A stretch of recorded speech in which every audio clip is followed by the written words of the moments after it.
இந்த வீடியோவை உங்களுக்கு வழங்குவோர் மாலை முரசு செய்திகள் தொலைக்காட்சியின் படிப்போம் ஜெயிப்போம் உயர்கல்வியை தேர்ந்தெடுப்பதில் உள்ள சந்தேகங்களை தீர்க்கும் நிகழ்ச்சி தினமும் மாலை 5 மணிக்கு. வணக்கம். போஸ்டர் செட்கேஸ் வழங்கும் தமிழ்நாடு 360க்கு உங்களை வரவேற்பது நான் ராஜலட்சுமி கார்த்திக். தமிழகத்தில் உள்ள அனைத்து மாவட்ட நிகழ்வுகளையும் விரிவாக பார்ப்பதற்கு முன் தலைப்புச் செய்திகளை பார்க்கலாம். கன்னியாகுமரியில் பெய்த கனமழையால் உலக்கை அருவியில் கரை புரண்டு ஓடும் காட்டாற்று வெள்ளம். 4000த்திற்கும் மேற்பட்ட வாழைகள் வெள்ளத்தில் அடித்து செல்லப்பட்டதால் விவசாயிகள் கவலை.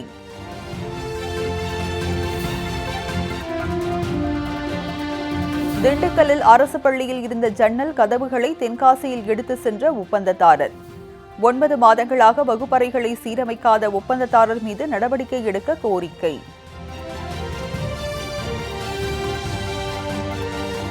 பெரம்பலூரில் சந்தக்கடையில் சட்டவிரோதமாக மது விற்பனை படுஜோர். காவல் நிலையத்தை முற்றுகையிட்டு பொதுமக்கள் தர்ணா போராட்டம்.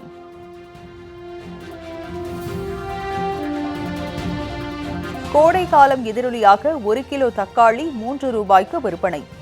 உரிய விலை கிடைக்காததால் தக்காளி சாகுபடியை கைவிட்ட விவசாயிகள். தென்காசி வடபகுதிகளில் வரையாடுகளை கணக்கெடுக்கும் பணி தொடக்கம். 4 நாட்கள் காடுகளில் தங்கி கணக்கெடுக்கும் வனத்துறை அதிகாரிகள். உடுமலைப்பேட்டையில் பாலம் அமைக்கும் பணி ஆமை வேகத்தில் நடப்பதாக புகார். பாலம் இல்லாததால் ஏற்படும் பாதிப்புகளை விளக்கும் இன்றைய செய்தி தொகுப்பு.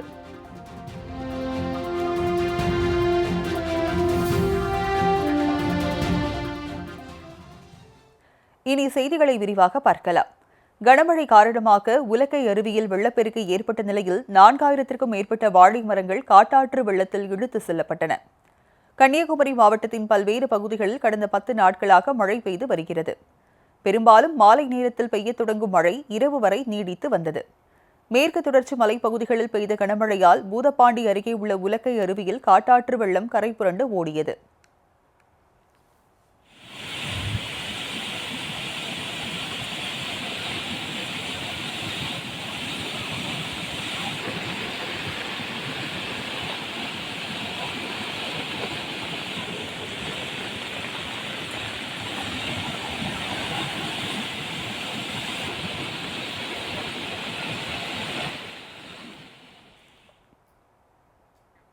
இந்த வெள்ளத்தில் பெருந்தலைக்காடு என்ற பகுதியில் பயிரிடப்பட்டிருந்த 4000த்திற்கும் மேற்பட்ட வாழை மரங்கள் வெள்ளத்தில் அடித்து செல்லப்பட்டன. மீதமுள்ள வாழைகளும் முறிந்து சேதமடைந்துள்ளதால் வேதனை அடைந்துள்ள விவசாயிகள் பாதிக்கப்பட்டுள்ள பயிர்களுக்கு உரிய இழப்பீடு வழங்குமாறு தமிழக அரசுக்கு கோரிக்கை விடுத்துள்ளனர்.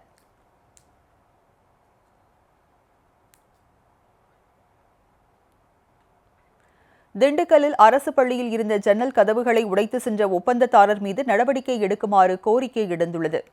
திண்டுக்கல் மாவட்டம் வடமதுரை ஊராட்சி ஒன்றியத்திற்கு உட்பட்ட பாகநத்தம் கிராமம். இப்பகுதியில் செயல்பட்டு வரும் அரசு ஊராட்சி ஒன்றிய தொடக்கப்பள்ளியில் நூற்றுக்கணக்கான மாணவ மாணவிகள் கல்வி பயின்று வருகின்றனர். இப்பள்ளியில் உள்ள வகுப்பறைகளை புதுப்பிக்க கடந்த 9 மாதங்களுக்கு முன்பு ஒப்பந்தம் விடப்பட்டது. இந்த ஒப்பந்தத்தை எடுத்த நபர் வகுப்பறைகளில் உள்ள ஜன்னல் கதவுகளை மட்டும் எடுத்து சென்றுள்ளார். தற்போது வரை கட்டுமான பணிகள் தொடங்காததால் மாணவ மாணவியர் வகுப்பறை இல்லாமல் தவித்து வருகின்றனர். இதுகுறித்து ஊராட்சி ஒன்றிய அலுவலகத்தில் அப்பகுதி மக்கள் புகார் அளித்தும் ஒப்பந்ததாரர் மீது நடவடிக்கை எடுக்கவில்லை என கூறப்படுகிறது. தற்போது கோடை விடுமுறை என்பதால் இந்த நேரத்தை பயன்படுத்தி அரசு பள்ளியின் வகுப்பறைகளை சீரமைக்குமாறு அப்பகுதி மக்கள் கோரிக்கை விடுத்துள்ளனர்.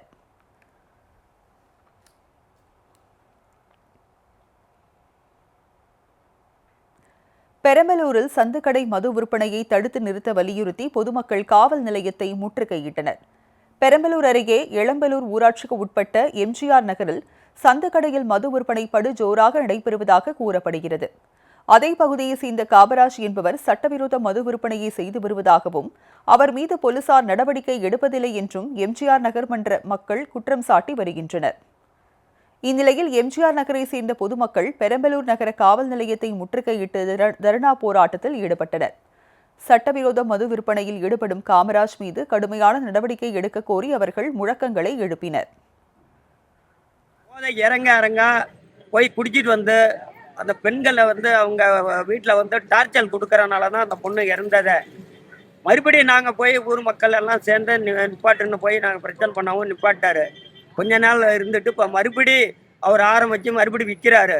அதனால ஊர் தர்மகர்த்தா பொதுமக்கள் போய் கேட்டதுக்கு அவங்க மேலேயே வந்து கம்ப்ளைண்ட் கொடுத்து, நான் வந்து மாமூல் கட்டுறேன், நான் விற்பேன், உங்களால் என்ன பண்ண பண்ணி பாருன்னு அவரை வந்து பிரச்சனை பண்ணுறாரு. எங்கள் மேலே கம்ப்ளைண்ட் கொடுத்துருக்காரு. அவரை வந்து கைது பண்ணாதான் நாங்கள் இந்த இடத்த விட்டு போவோம். அது வரைக்கும் இங்கேருந்து நாங்கள் போக மாட்டோம்.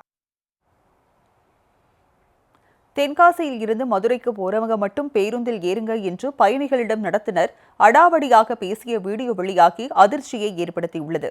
தென்காசி புதிய பேருந்து நிலையத்தில் இருந்து தமிழகத்தின் பல்வேறு மாவட்டங்களுக்கும் கேரளா, கர்நாடகா, ஆந்திரா, புதுச்சேரி போன்ற மாநிலங்களுக்கும் பேருந்துகள் இயக்கப்பட்டு வருகின்றன. தென்காசி புதிய பேருந்து நிலையத்தில் இருந்து மதுரைக்கு செல்லக்கூடிய அரசு பேருந்தில் கடையநல்லூரை சேர்ந்த பயணிகள் சிலர் ஏறியுள்ளனர். இதையறிந்த அரசு பேருந்து நடத்துனர் மதுரைக்கு செல்லும் பயணிகள் மட்டும் பேருந்தில் ஏறுங்க, மற்றவர்கள் பேருந்தில் ஏறாதீங்க என்று கூறியுள்ளார். இதை கேட்டு அதிர்ச்சியடைந்த பயணிகள் நடத்துனரிடம் வாக்குவாதத்தில் ஈடுபட்ட நிலையில் கடையநல்லூரில் அரசு பேருந்து நிற்கும், ஆனால் நீங்கள் கடைசியாகத்தான் ஏற வேண்டும் என்று நடத்துனர் கூறியுள்ளார்.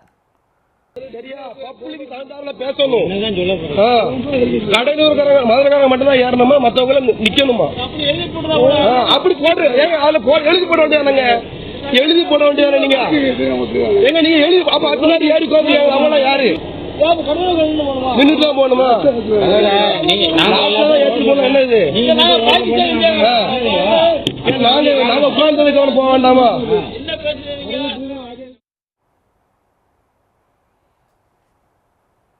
இறுதியாக பயணிகள் அதே அரசு பேருந்தில் ஏறி கடையநல்லூருக்கு சென்ற நிலையில் பயணிகளை அலைகழிக்கும் விதமாக நடந்து கொண்ட நடத்துனர் மீது நடவடிக்கை எடுக்குமாறு போக்குவரத்து துறைக்கு சமூக ஆர்வலர்கள் கோரிக்கை விடுத்துள்ளனர்.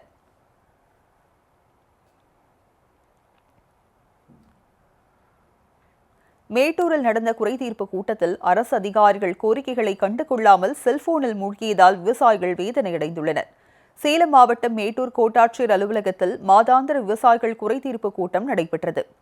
வருவாய் கோட்டாட்சியர் சுகுமார் தலைமையில் நடந்த இக்கூட்டத்தில் பல்வேறு துறைகளை சார்ந்த அரசு அதிகாரிகளும் மேட்டூர், ஓமலூர், காடையாம்பட்டி உள்ளிட்ட பகுதிகளை சேர்ந்த விவசாயிகளும் கலந்து கொண்டனர். இதில் அரசு அதிகாரிகள் சிலர் விவசாயிகளின் குறைகளை கேட்காமல் செல்போனில் கேம் விளையாடுவது, சமூக வலைதளங்களில் வீடியோ பார்ப்பது போன்ற செயல்களில் ஈடுபட்டனர்.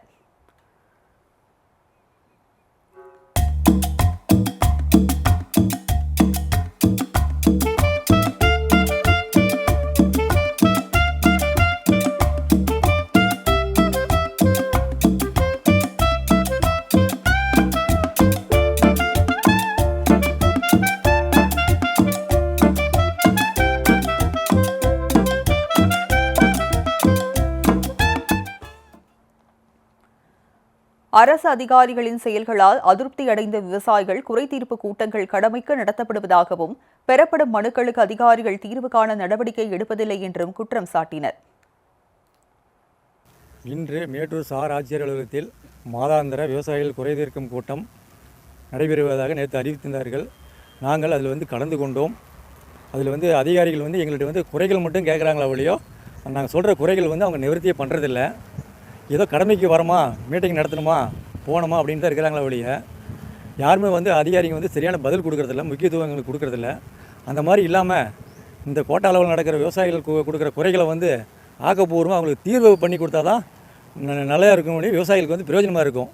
அதனால் அது ஒவ்வொரு மாதம் வாங்குகிற மனுக்களுக்கு அவங்க கொடுக்குற கோரிக்கையை நிவர்த்தி பண்ணி அவங்க பிரச்சனையை முடிச்சு கொடுத்துடணும்.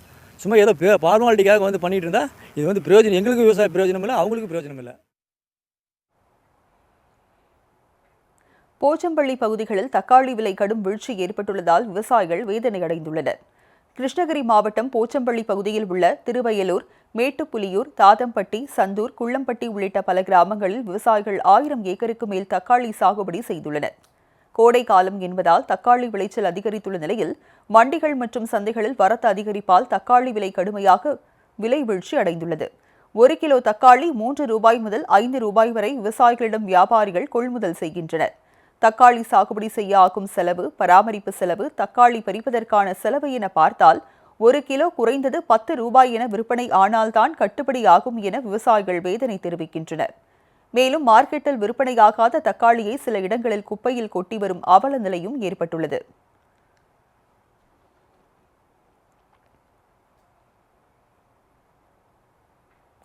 தென்காசி மாவட்டம் வனப்பகுதிகளில் வரையாடுகளை கணக்கெடுக்கும் பணி தொடங்கி நடைபெற்று வருகிறது.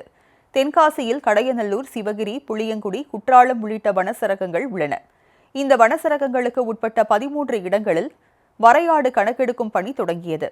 4 நாட்கள் நடைபெறும் இப்பணியில் கடையநல்லூர், பீச் சொக்கம்பட்டி, கிருஷ்ணபுரம் போன்ற வரையாடு கணக்கெடுப்பு செய்யப்படுகின்றன. வனப்பகுதிகளில் வனத்துறை அதிகாரிகள், உயிரியலாளர்கள், வேட்டை தடுப்பு காவலர்கள் 4 நாட்கள் தங்கியிருந்து வரையாடுகளை கணக்கெடுத்து வருகின்றனர்.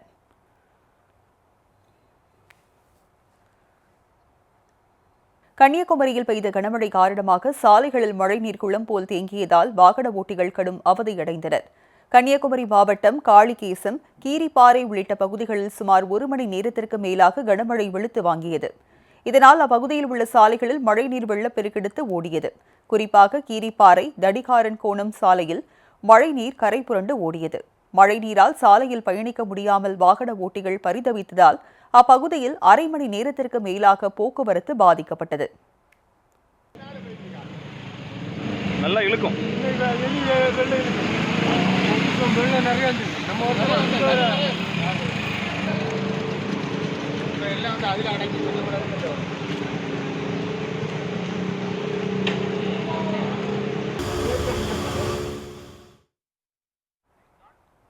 போஸ்டர் செட்கீஸின் தமிழ்நாடு 360யில் அடுத்து வருவது உங்கள் ஊர் நிகழ்வுகளை விரைவாக வழங்கும் உள்ளூர் எக்ஸ்பிரஸ்.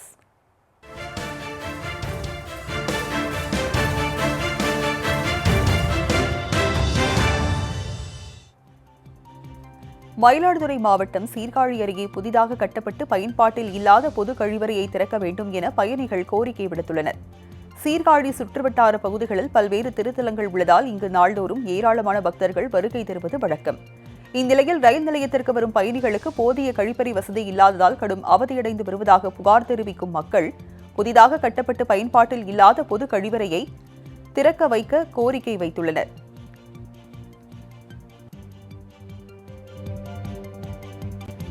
மயிலாடுதுறை மாவட்டம் தரங்கம்பாடி அருகே இறால் வளர்ப்பு மையம் அமைக்க எதிர்ப்பு தெரிவித்து கிராம மக்கள் உண்ணாவிரத போராட்டத்தில் ஈடுபட்டனர். ராஜீவ்புரம் பகுதியில் தாட்கோவிற்கு சொந்தமான 80 ஏக்கர் நிலத்தில் நவீன இறால் வளர்ப்பு மையம் அமைக்கப்பட உள்ளது. இதனால் சுகாதார சீர்கேடு ஏற்படுவதாக கூறி அப்பகுதி மக்கள் 200க்கும் மேற்பட்டோர் உண்ணாவிரத போராட்டம் நடத்தினர். இப்பிரச்சினைக்கு பேச்சுவார்த்தை நடத்தி உரிய வகையில் தீர்வு காணப்படும் என்று வட்டாட்சியர் உறுதியளித்ததை தொடர்ந்து கிராம மக்கள் போராட்டத்தை கைவிட்டு கலைந்து சென்றனர்.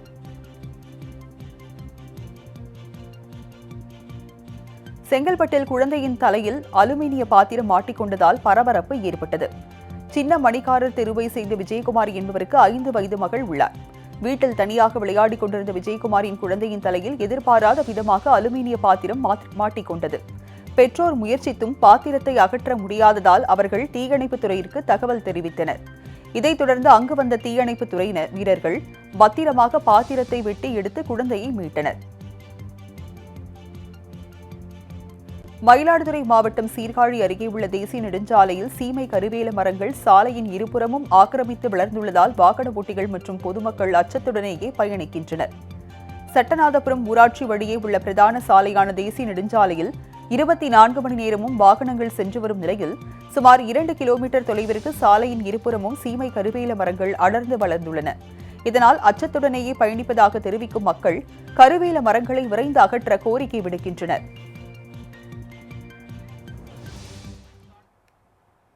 போஸ்டர் செட்கீஸ் வழங்கும் தமிழ்நாடு 360யில் மாவட்டங்களில் நடந்த விளையாட்டு செய்திகளை வழங்க வருகிறது விளையாட்டுக் களம்.